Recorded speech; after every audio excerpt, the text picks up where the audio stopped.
Mhashamu Lomanus asisitiza umoja, upendo na mshikamano. Watu zaidi ya 20 wafariki dunia kufuatia tetemeko la ardhi kusini mwa Ufilipino.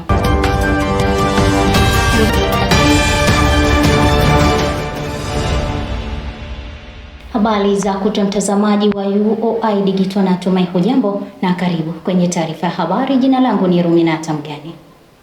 Askofu wa Jimbo Katoliki la Iringa Mhashamu Lomanus Mihali ameongoza misa ya shirikisho kwenye parokia Mtakatifu Agustino kuaga wahitimu wake Katoliki TMCS na kuasisitiza umoja na mshikamano. Taarifa kamili na mwanahabari wetu Kanisia Milanzi. Ameyasema hayo kwenye misa ya shukrani ya wahitimu wa vyuo vikuu na vya kati mkoani Iringa na kuasisitiza kuishi kwa umoja, upendo kwa kuzingatia mapaji 7 ya Roho Mtakatifu na kuwapongeza wahitimu hao.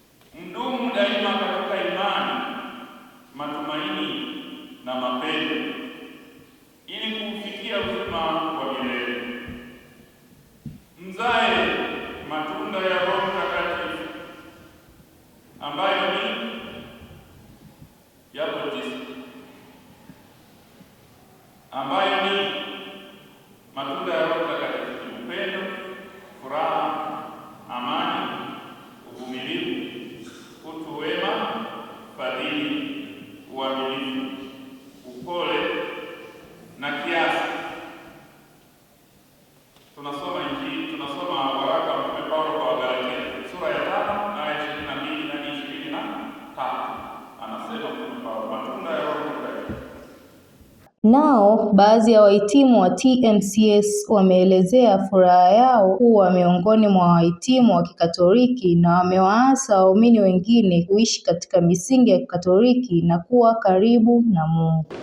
Kwanza kabisa najisikia vizuri na pia namshukuru Mungu kwa kuwa amenijalia afya njema na nimekuwa miongoni mwa wahitimu wa TMCS.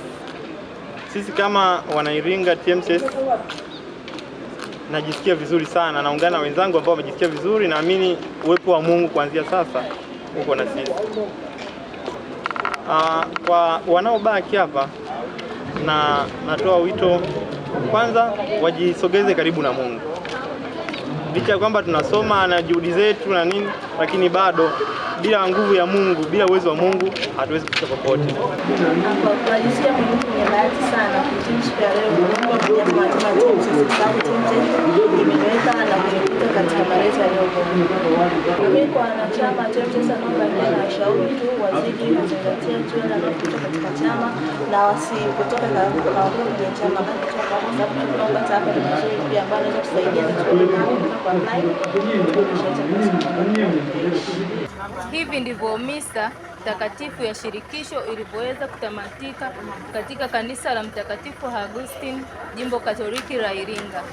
Nikiripoti kutoka hapa katika Chuo Kikuu cha Ruku, ni mimi mwandishi wako Kanisia Milanzi wa UoI Digital. Wananchi wa mtaa wa Mibata kata ya Kihesa mkoani Iringa wameshukuru serikali kwa kuanzisha mradi wa ujenzi wa barabara ya mchepuo ya kutoka Tumaini kwenda Igumbilo yenye urefu wa kilomita 7 iliyozinduliwa rasmi na Waziri Mkuu wa Jamhuri ya Muungano wa Tanzania Mei 25 mwaka huu. Violet John anatuarifu zaidi. Wakizungumza na UoI Digital, wakazi hao wamesema mradi huo umewarahisishia usafiri na usalama barabarani na kuwahimiza vijana kuchukua fursa ya kujiajiri kupitia mradi huo na baada ya barabara kukamilika. Kama vijana hatuwezi tukachukulia fursa kwamba yani kila mradi unapotokea, yani miundombinu kama hizi zinavyoanzishwa, hatuwezi tukasema kwamba wote tutaajiriwa. Wengine lazima tujiajiri. Huku ndo tunaweza tukapata fursa za kujiajiri. Wengine wanaweza kufungua maduka, wakaweka frame, wakaweka vitu mbalimbali na kuzidi kuboresha miundombinu ya jamii, kwa sababu huku huduma nyingi hazipatikani mpaka tupandishe mjini au Tumaini. Na biashara wengi najua watahamia huku, miundombinu itabadilika, zewe kutakuwa na mazingira mazuri, kwa sababu Iringa tulikuwa hatuna barabara kama hii. Kwa hiyo tunaelekea kuipata barabara kama hii na tutaenjoy. Kwa upande wake mwenyekiti wa mtaa wa Mibata Pasco Elim ameishukuru serikali kwa kuanzisha ujenzi wa mradi wa barabara itakayowarahisishia usafiri wakazi wa maeneo hayo na kuwataka wananchi kuwekeza kiuchumi baada ya mradi huo kukamilika. Manufaa ya mradi huu ni fursa kwa wananchi. Kwetu sisi ni fursa, lakini ni fursa kwa wananchi kwa sababu mradi huu umefanya mji wa mtaa wa Mibata kukua sana. Wengi wameweza kufanya biashara ya viwanja vyao, wengi wamejenga majumba yao na wanapangisha. Lakini pia wengi wanafanya biashara ndogo ndogo kupitia barabara hii. Naye mwenyekiti wa kituo cha waendesha pikipiki maarufu kama bodaboda wa mtaa huo ameshukuru serikali kwa kuanzisha mradi wa barabara ya mchepuo na kuwataka vijana kujiajiri wenyewe ili kujipatia kipato. Makubwa sana. Matarajio yangu ni makubwa mno na natumaini kwamba ukikamilika mradi fursa itaongezeka hapa kutokana na kina mamantilie, na sisi pia kutokana na hao watakaoongezeka kutokana na mradi umekamilika, na sisi tutapatia kipato kikubwa kupitia hii barabara. Umeona? Kwa hiyo matumaini yangu makubwa, hii barabara itakapoisha, watu tutapata kipato kikubwa kupitia hii barabara. Watu wataongezeka, wafanya biashara. Kama sasa hivi kuna watu wanaouza ndizi kule, wanapita hapa wanaenda kuuza ndizi, unakuta wengine wamefungua vibanda hapo hivi. Kwa hiyo mimi matarajio yangu kutokana na hii barabara ni makubwa mno. Yaani nategemea itakapoisha hii barabara kitakuwa ni kitega uchumi kikubwa sana kwetu vijana na kwa mama wafanya biashara wadogo. Maana naona wanakaa hapa muda mwingine na wanauza. Sio kwamba wauzi. Wanauza sasa hivi barabara haijakamilika. Je, ikikamilika itakuwa. Hivyo ndivyo wananchi wa mkoa wa Iringa wanaweza kunufaika na mradi huu wa barabara. Nikiripoti kutoka hapa mtaa wa Mibata, ni mimi mwanahabari wako Violet John, UoI Digital. Taarifa yake Violet na tutamatishia habari za kitaifa. Tupate mapumziko mafupi, tukirejea ni wasaa wa habari za kimataifa zinazosoma kwako na Grace Matiko.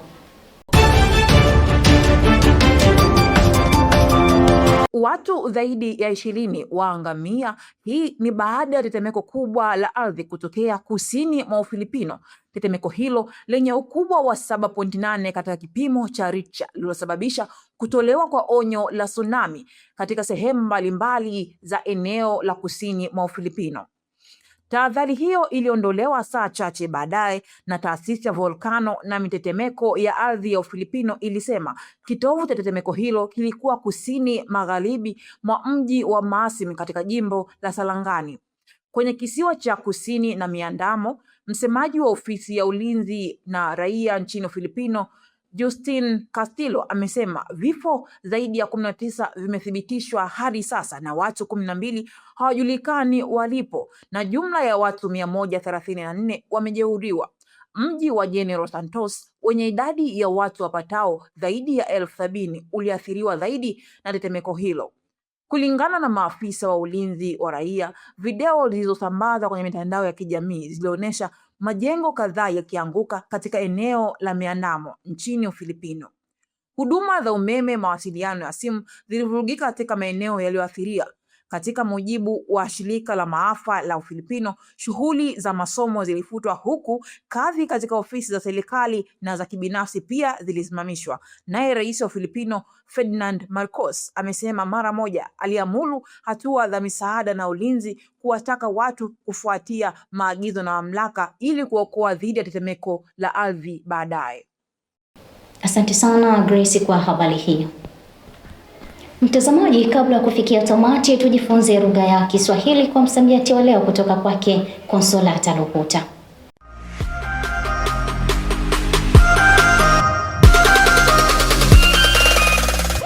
Fuatiliaji wa kipengele chetu cha msamiati wa leo. Siku nyingine tena tunajifunza msamiati wa lugha ya Kiswahili. Leo kuna msamiati wa neno kiale. Unaelewa nini ukisikia neno kiale? Twende tukaangalie baadhi ya wanafunzi wa Chuo Kikuu cha Iringa wanaelewa nini wakisikia neno hilo. Katika lugha ya Kiswahili tumekuwa na maneno tofauti. Kuna msamiati wa neno kiale. Unaelewa nini ukisikia neno kiale? Kiale itakuwa ni hata tuseme ni maoni ya watu, maoni kuhusu kitu fulani. Ni maoni. Lugha ya Kiswahili tumekuwa na maneno tofauti. Na leo tuna msamiati wa neno kiali. Unaelewa nini kusikia neno kiali? Kiali wanavyofahamu kiali ni umoja, lakini ni watu duniani. Maanake ni kwamba ni mwako au mwanga wa moto ambao unatokea pale moto pindi moto unapokuwa unawaka. Tumetoka kuangalia baadhi ya wanafunzi wa chuo kikuu cha Iringa wakijaribu kueleza maana ya neno kiali. Wengi wao wameonekana kujua, lakini wengine pia wameonekana kutokujua maana halisi ya neno. Maana halisi ya neno kiali ni cheche ya moto inayoruka kutoka motoni. Ni kuache na sentence systemani.